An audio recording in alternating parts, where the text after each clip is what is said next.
of their Milk Cup second round tie. Steve Sutton saw the match for the North.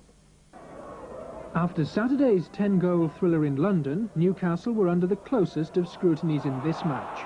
Chris Waddle, hat-trick hero against QPR, sparkled again, but so often his skillful approach work came to nothing.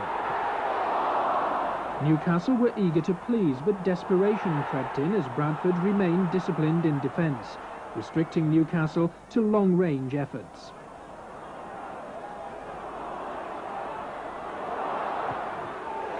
Newcastle's recent cup record is of course appalling, and as Bradford gained confidence, another upset looked likely.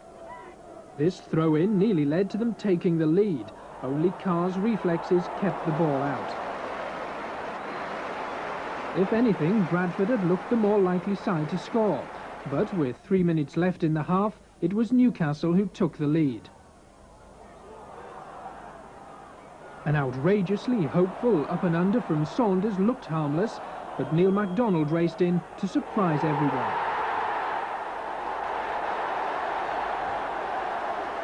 If Bradford felt hard done by, they soon rectified that. A superb through ball from Chris With right after the interval left Newcastle's defence for dead, and Terry Gray finished off a polished move.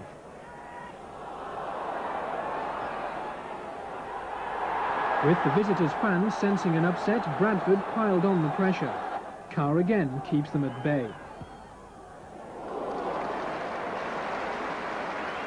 Then, for the second time against the run of play, Newcastle struck. Substitute Paul Ferris providing the finishing touches. That goal came in the 80th minute, and 4 minutes later, skipper Glenn Roeder sent a beautiful ball through to Kenny Wharton, who converted the best move of the game.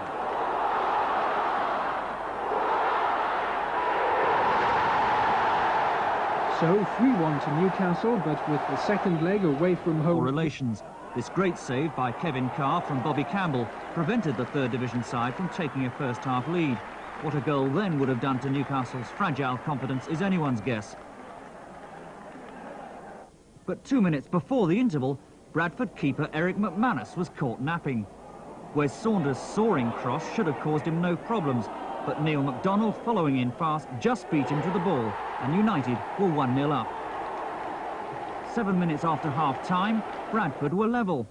Chris With found Terry Gray in acres of space, and he calmly placed the ball past the advancing Carr.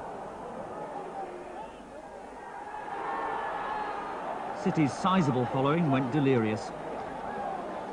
Midway through the half, Jack Charlton sent on teenage striker Paul Ferris for Peter Haddock in an attempt to add more firepower to the Newcastle attack.